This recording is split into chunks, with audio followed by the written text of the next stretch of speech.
Bearded Bros Golf Show back with the PGA Championship 2023 rundown special. And what a hell of a tournament. We're going to get into it. So let's get it. Brooks Koepka made his way all the way back, his first major since 2019.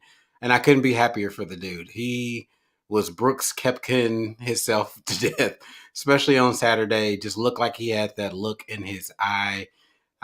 Closed the deal here on Sunday, with Hovland trying to chase him down, but 16 hopped up and got Hovland like it did Connors yesterday.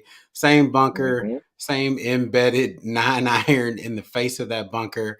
I don't know what bad juju is happening there, but Brooks looked like he had it in hand going down the stretch. Anyhow, I'm really closing it out, and I feel like that putt on 18 to close it out really would have, had he been in the same position, would have been more aggressive going down the stretch. So, what do you think about Brooks making his way back after injury, faltering at the Masters earlier this year, and Yeah. really closing it out for his fifth major and third PGA championship? Yeah. Congrats to him. A real hard fought battle. I mean, three straight rounds in the 60s, 67 to close it out on the final round Sunday. I mean, you just got to give him all the credit because just like he said, he realized what mistakes he made whether they may be fundamentally or mentally, whatever it may be, and he didn't make them again. And I mean, he really showed resolve. I mean, he definitely could have, really went downhill after starting birdie, birdie, birdie, then going bogey, bogey back to back, one going in the hazard. He really could have faltered, but Brooks being Brooks, he just kept the foot on the pedal. And, of course, you just saw that carousel of a scorecard he had in the back nine. But definitely, I really think we would have went crazier if he would have hold that putt on 18 and it had a chance to drop it as well. So Yes. definitely shout out to Brooks and tour aside, he's always going to come play when it's important to play, and that's I think what you got to really stamp on Brooks. The guy can really come to play when it comes to championship golf, and glad to see him bounce back. 100%. And just love his mental game, even fighting through difficult conditions on Saturday to go four Yeah, under, just a really tough round for a lot of folks. I mean, yes, the morning wave was a lot more intense in terms of the rain, and it started to let off a little bit later in the day. But again, he was playing with other leaders in the same conditions, and just his mental fortitude to be able to tough it out and have a really solid round and just kind of not put a full chokehold. He only had a one stroke lead, but it's kind of definitely. to a small degree that Tiger factor. When you see Brooks near the top of the leaderboard, I mean, there's not a lot of people that are mentally as strong as Brooks. And I think you saw that with Yeah, people crumbling down the stretch, just seeing him, knowing that he's going to hang in there, not necessarily hurt himself. You saw that right. on 17 as well with him having to punch out getting, he ended up with the bogey on that hole, but just the way he was going through it with his caddy, making a smart decision, not doubling Yeah, down, taking definitely. his medicine, knowing he had a few strokes to play with, especially with Hovland again on 16 falling off, and kind of giving him some room. So let's look at that last little stretch on 18. I have a clip queued up from him on the approach here, so we'll get this up. Oh, man.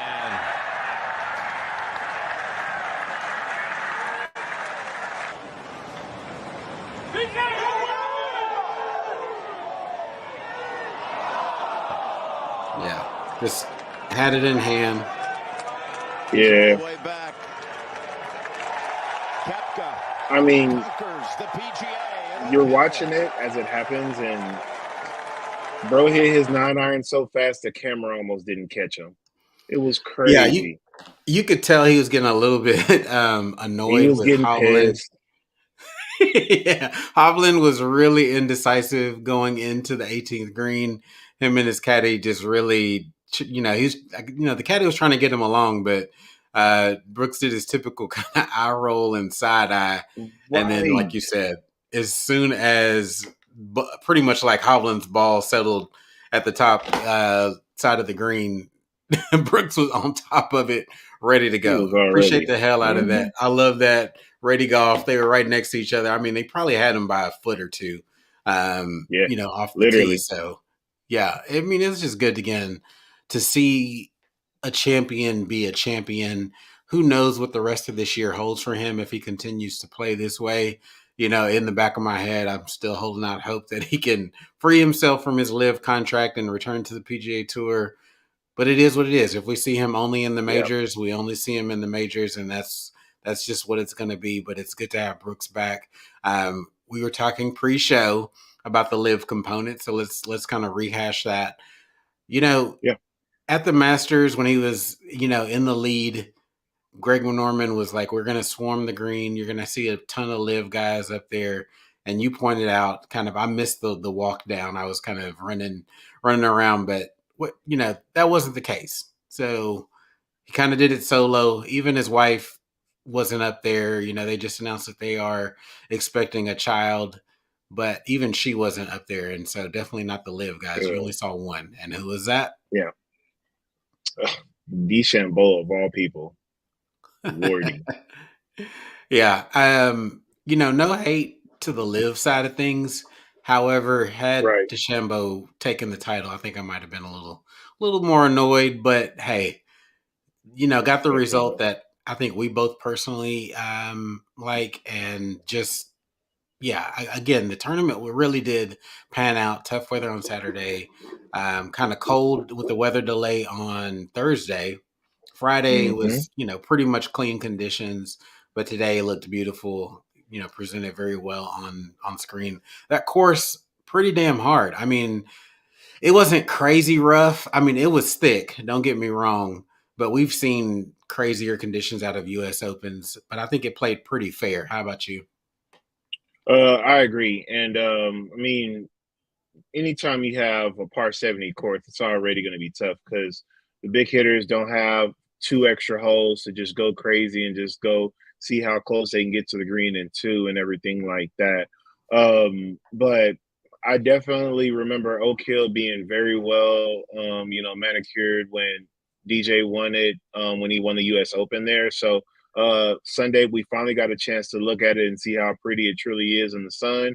So good, glad that ended up hashing out that way. Just real quick, I think like we were saying about Brooks and Liv and everything like that, and don't mean to beat a dead horse, but I think like you kind of understand what his premise was because clearly it wasn't the money is nice, but really wasn't about the money. It was about the competition. And if he thought that a lot more competitive players were going to be in the fields, so he wanted to play top-notch golf all the time.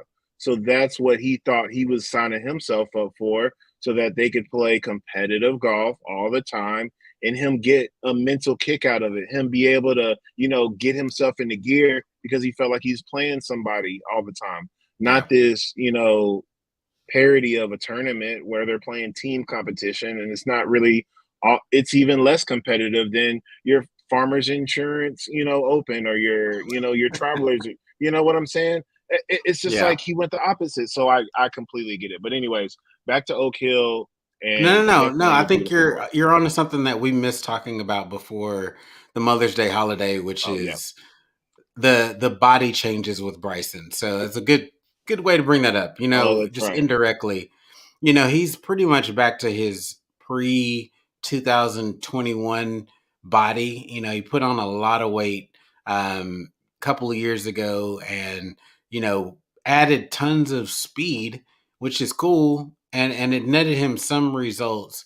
However, he was also getting injured, and I think this last year with him battling injuries and just you're out of the human body's not built to one pack on that much weight that quickly, and then as Right. from an athletic standpoint to be able to move the way that he was without injury, I think that was almost predictable, which given his background in research Hmm. and kind of just thinking about things more deeply than surface level, is very questionable decision for him to get to that point where he put on all that bulk, changed his diet completely. to now revert back to who he was previously, and seems to be playing the same golf that we saw before. And this seems like he still has a similar amount of Mm-hmm. speed. I think it becomes a little bit negligible.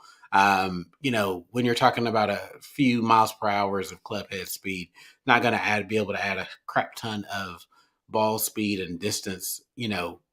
All things considered. So, what do you think about the body changes and him returning back to his previous kind of form?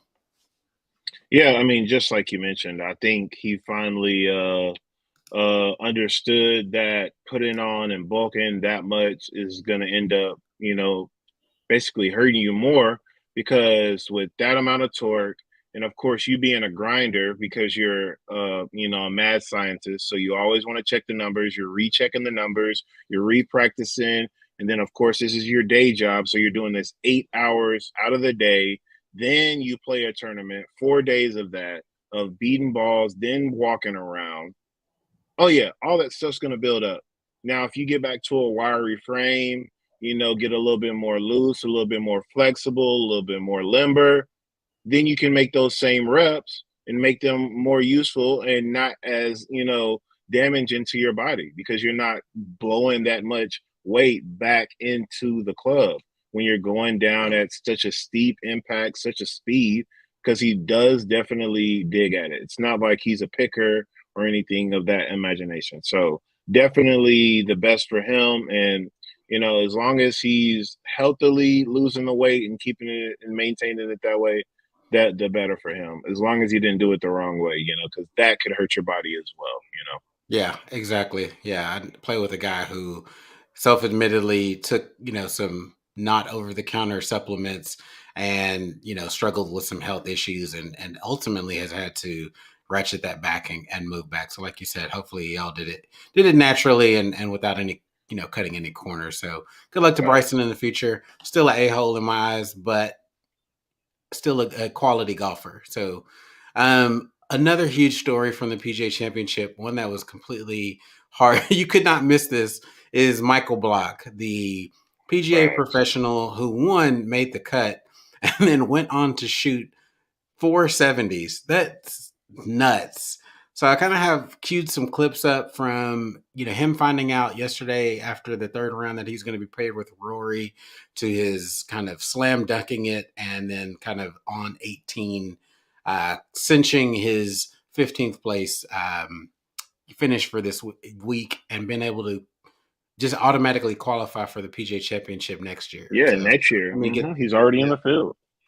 let me get that up Rory here. tomorrow. What's your reaction to that? Are you serious?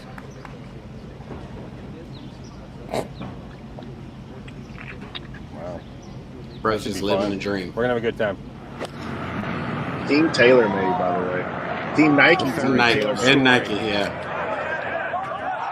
Slam dunk. He didn't even know. He didn't even know. That's At the all. crazy thing.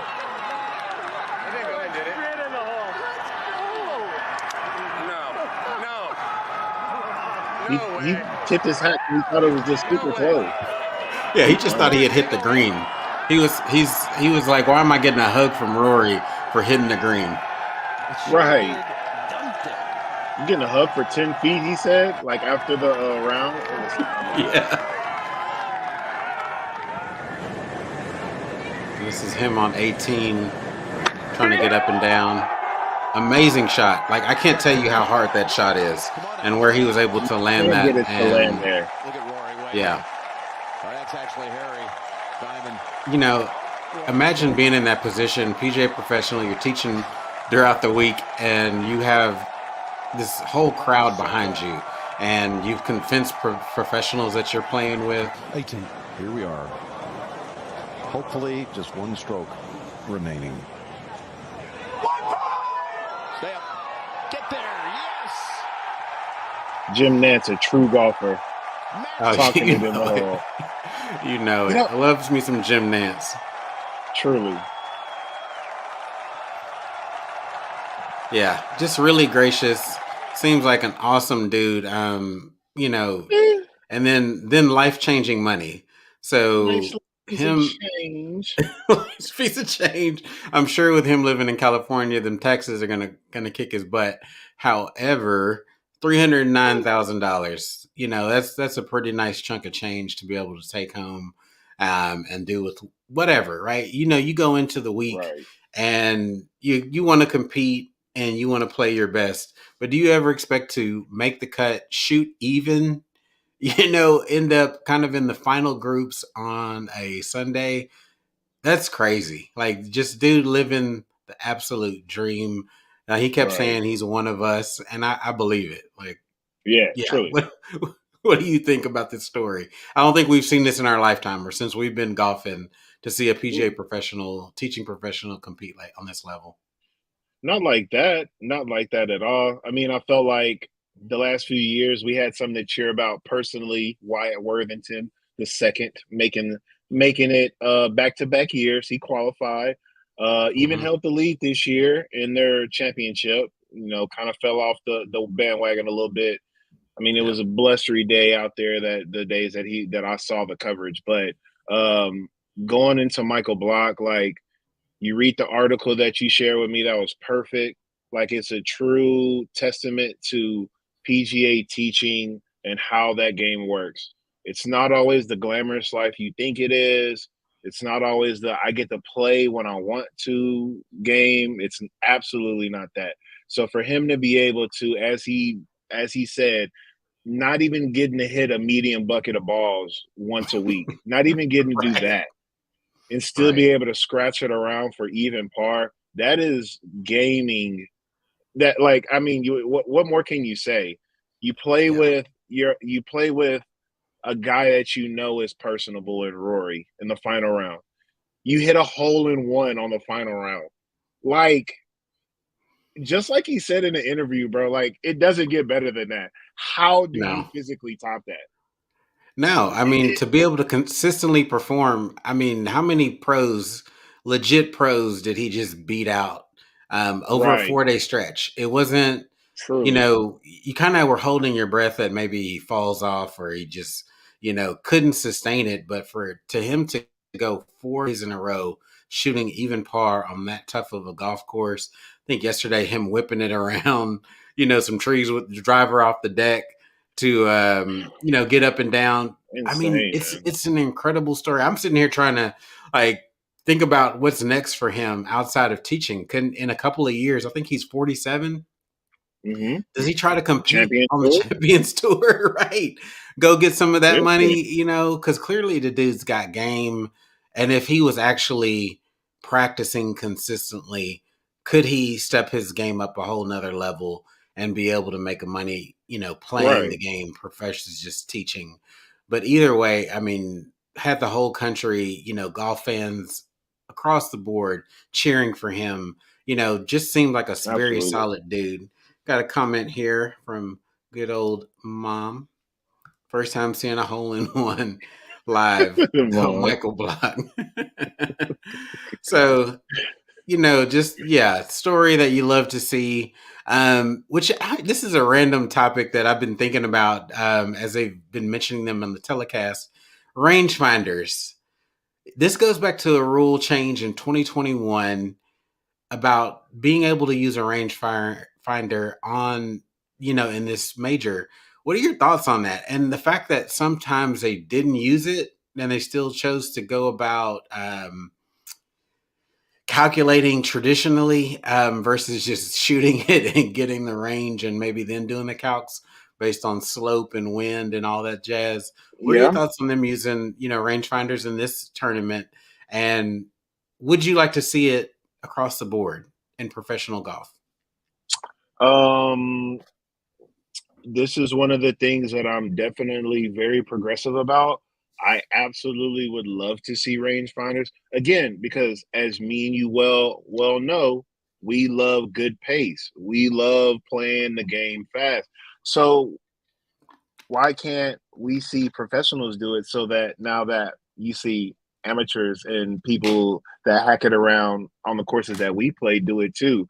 Oh man, like I need that rangefinder. All you need to do, get your yardages, and for them, it's perfect because in competition, as you well know, I caddy for Michael, right? So like things as if like using the rangefinder in a competitive round, but turning the slope off, turning all the additives off. That is what you calculate between you and your caddy. How much is it really playing? I can't tell how uphill it's playing. That's what you calculate. So you get a general yardage and then you go from there. You're already expediting the purpose. I don't have to step it off from the 150 mark. I don't have to make Right. sure the sprinkler head yardage is correct. Is the sprinkler head to the front of the green? Is it to the middle of the green or to the back of the green? Like that, Is it all even that stuff is accurate? out the window. Yeah. Exactly. All that stuff is out the window. Give me a rangefinder, non-slope, whatever you want to call it, and we'll speed this game up a lot. It'll take all that stuff out. Okay, I need to know how much it is to cover. I got to flip through 18 pages of my yardage book and my green reading Right. brochure. Bro, pull the shooter out. Shoot to the Yeah. edge, to the top of the bunker. Like, come on, bro.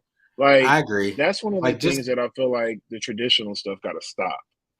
Yeah, that's the one part that would be able to bring the game forward.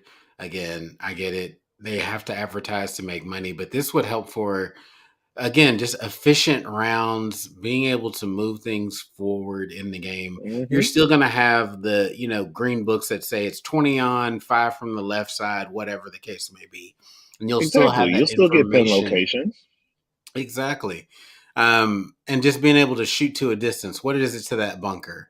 They were able to just get straight line distance to specific objects and not, like you said, the slope was off.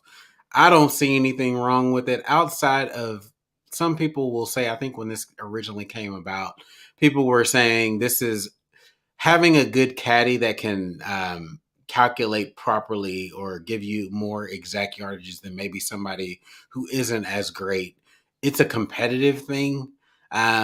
But to me, you still have to hit the shots and Yeah. execute on that. So I don't know. I mean, we know these pros can pretty much hit it to a yard. They're just that damn good. When you hear like somebody like Scotty Scheffler hitting a ball and while it's midair saying, "Oh, that's 133.5," and it being spot on. That's impressive. And I think Right. you don't need necessarily the calculations to be able to separate. The players are going to be the players and perform the way they are going to anyway. So, yeah, Yeah. me and you two both. We want to speed the game up, have it be quicker. I know Brooks Koepka had an opinion that we talked about a couple weeks ago, saying that he wishes golf was less holes, which to me is a stupid opinion, but I get the desire for the game to be quicker. Yeah. Definitely. So cool, man. Let's see what else we have going on. So I just wanted to kind of go through the leaderboards here as well throughout round 1 through 4. So we had DeChambeau leading, early on in the round, early on in the tournament with Dustin Johnson performing. Thought we were going to have a live, blowout. Scotty Yeah. Scheffler doing Scotty Scheffler things, which, his prep last week from the Byron Nelson not winning it, but really competing at a high level. Game looked sharp.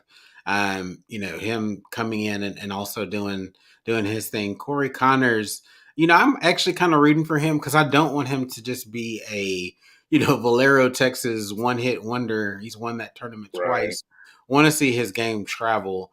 He usually primarily hits a draw, but started to struggle with that on Saturday and wasn't able to get that draw to turnover, which ended up in the 16th bunker yesterday and really not throwing the tournament away, but really ended with a bad taste in his mouth.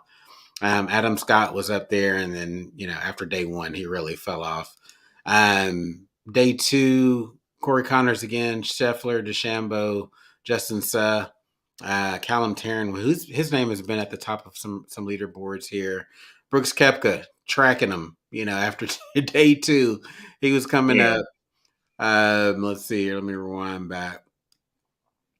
Koepka after Saturday really putting himself in position with Connors, Hovland. I think he's due. Hovland, I mean, the dude's got the game. I don't know, man. Maybe I'm crazy, and let's discuss this after I finish playing these.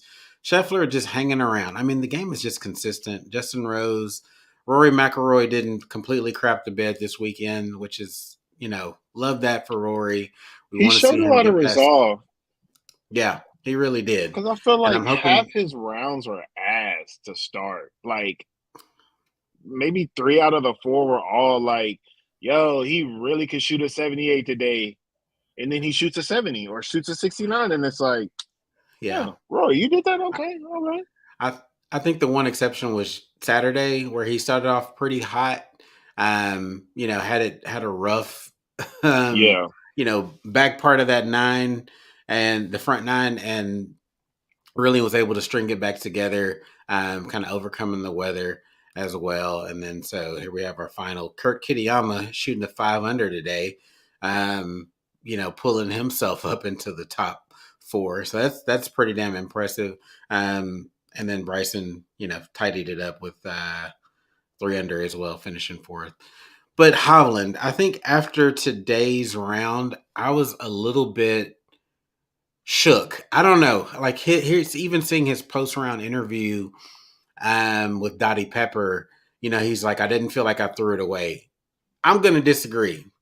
I think Hovland threw the tournament away on 16. I mean, he's neck and neck yeah, with Koepka at that point.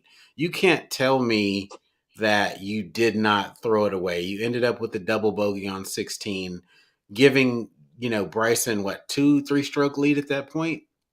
yeah, That's throwing the tournament away. And I don't know what it was about that bunker that I don't know if you a pitching wedge or a lower lofted wedge just to get out of it, particularly after seeing a competitor in the same spot and doing the same thing. yeah, It's just weird. It's like, a nine is a fairly lofted club, and why they put it in the face, and it's hard to get a good gauge on how far they are from that lip. But I mean, damn near the same shot with an embedded ball. What do you think about Hovland's mental toughness? It's clear that the game is there, but do you think he has enough between the ears to close it out? And he's been competing in majors the last three. He's been in the top, I think three it is. So 3 or 4 he's been in the last couple of majors. yeah. I don't know. I'm hit or miss with Hovland right now because I feel like I don't know. He's like mid-20s, and like some of the time, like some of the thought processes going around like the greens and stuff like that. I think he's too young to have the yips, but he pulls putter out a lot more than he should. I think, like, brother, you should have the Fed. Like, nobody's saying you're gonna have the touch of Scotty Scheffler or the touch of young Tiger. That's incomparable. Nobody's gonna do things like that. But brother, you should be able to hit some type of open face, like dead hand shot to just pop it on the green and let it roll out as if it's a putt. Like you have like like the long length putter and stuff like that. I feel like it's more he needs to get that together. And he's been doing better, but I think if he can get his short game together, the mental game will come with it. But I also think that Victor is in a good state because he is in his 20s and he is delirious. He does think he's good enough. And sometimes just believing you're good enough will keep you mentally stable enough to, produce some decent golf to do that. So I think he's on his way, but like again, I just think like just like everybody needs to be shored up a few things. Like Scotty needed to sure up his putter, and he said he had some few weeks where he just like felt lost. So Yeah. it's everybody. It doesn't matter if you're number one or whatever. So I think he's Yeah. close as well, but I'm on the fence about him. It's we're in a big gray area with Hovland. We'll see. When you don't make it, when you have a chance at it a handful of times and don't close the deal, you just don't know if you're able to get back in that. I think we can look at Will Zalatoris here recently, who he was on a True. run with the majors last year, and he struggled with injury a little bit different. But his putting, for Zalatoris, it seems to have held him back, and I agree. True. Hovland's short game has come a long way, but yeah, like you said, he looks a little bit nervy when it comes down to the end. Just some closing, just making some really firm decisions about what he's going to do in some of these spots. I mean, I remember seeing him a couple of years ago at one of these, as he was coming up, having to play in some of these off-brand tournaments, like out in Punta Cana or somewhere, and him chili dipping and not being able to get on the green and just kind of, Right. when there's some tight lies, really struggling to be creative. And maybe that's what it is that we're seeing. I don't know. Only time will tell. Maybe he doesn't have that imagination around the greens to be able to see those shots, see where to land it all the time, or see his club kind of, visualizing the shot. Maybe that's what he's struggling with, and that's we see the final result of that, where, tee to green overall, he's pretty damn good. But again, that scramble percentage for him, it really seems to be what's holding him back. And then again, some of the golf course management things when you're in a tough spot, which we will always, be in. You're not going to hit every drive down the center. You're going to end up in some wonky lies or in a bunker in a strange place. Cool. We'll see with Hovland. We'll see what things go. Earlier on in the week, my boy Tom Kim ended up going, mudding, looking for a ball in a marsh. I wouldn't do it. I mean, he ended up not even being able to find that ball. I turned on that round later on in the day and saw his pants hiked up around top of his calf and didn't know what the heck was going on. But the video on ESPN pretty much made its way around pretty quickly, seeing him dip into some mud and then clean himself off in a creek. Would you go that far, professional golfer or not, for a ball, or would you just call it a day and move on? Calling it a day. If it's water, possibly. Water. Mud, muck. Can't say that I would. Dude was waist high in the mud. It wasn't even really close to me. It just looked like like you brother was locked in. I mean, okay. So that's really it on the hot topics in terms of things that I had planned for the show today. Any other things that came from the PGA Championship that you want to talk about before we kind of start wrapping up?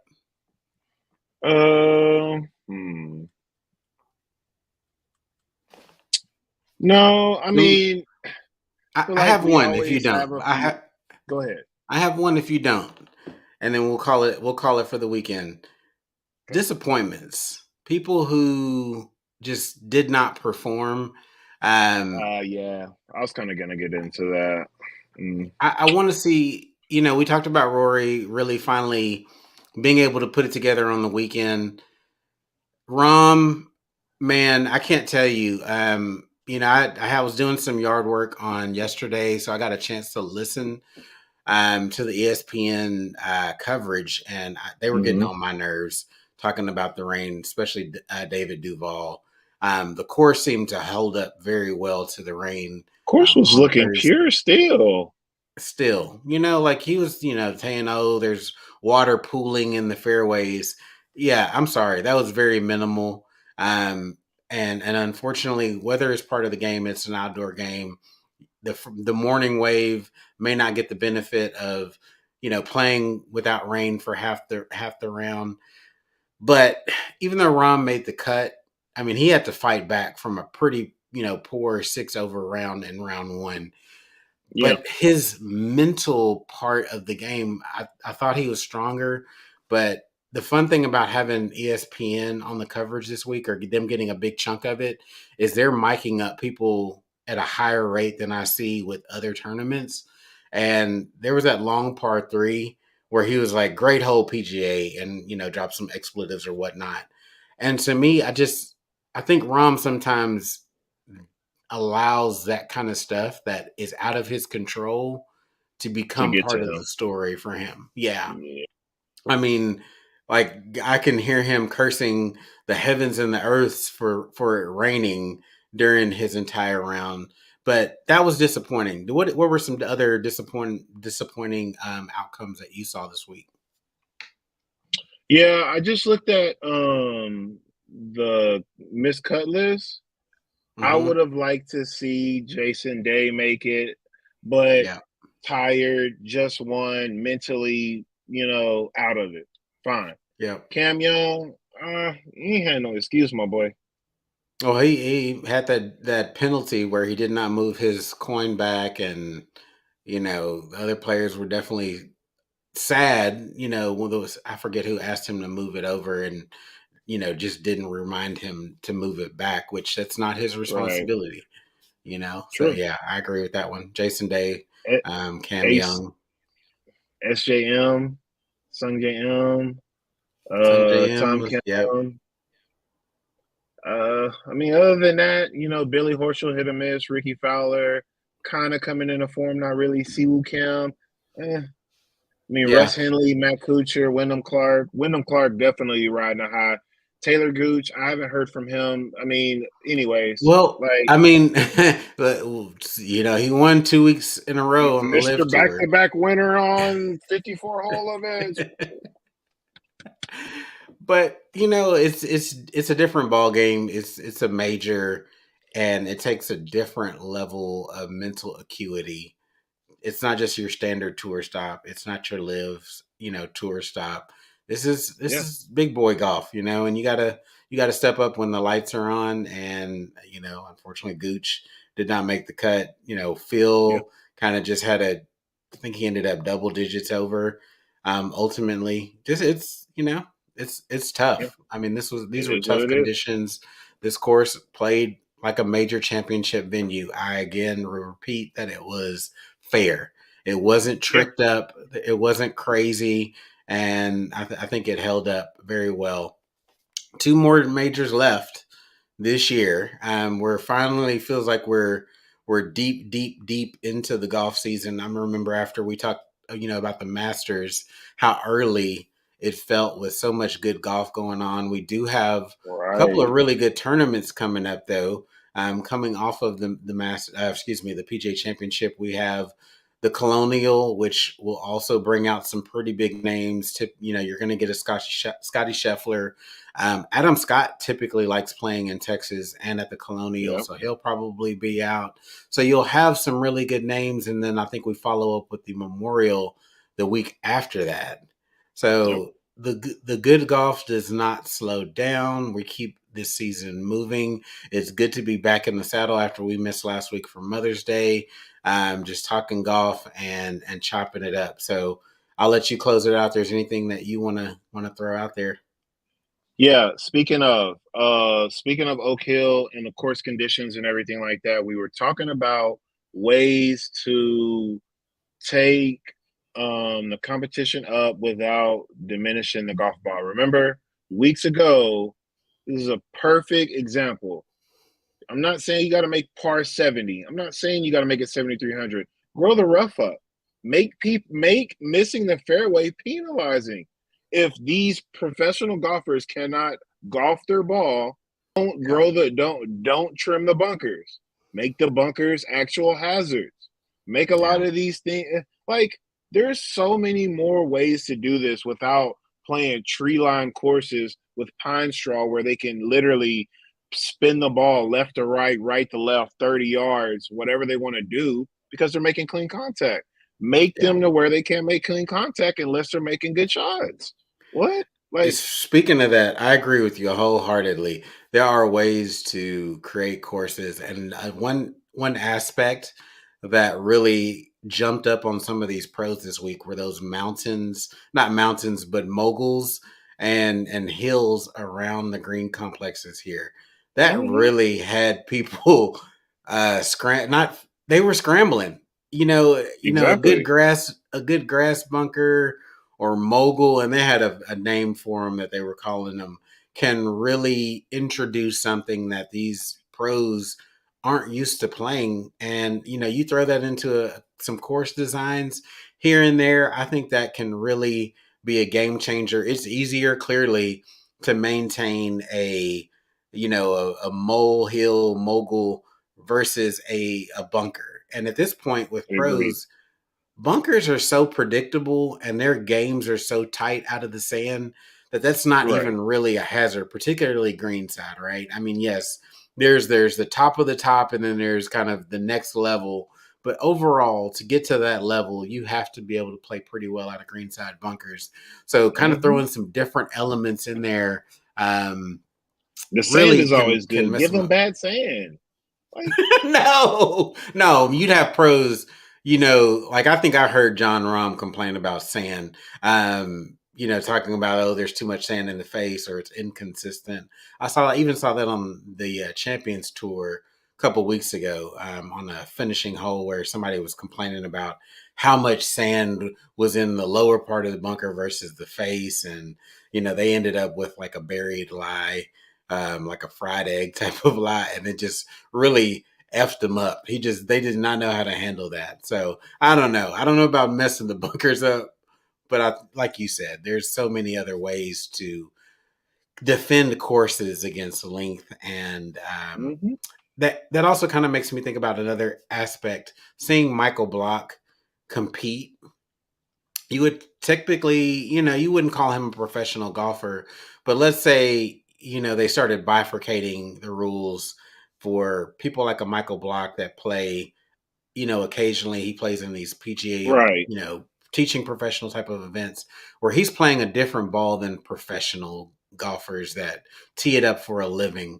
How would that look? How do you then readjust or rebalance the scales for a situation like this? The PGA Championship is unique in that it allows PGA teaching professionals to come into that arena.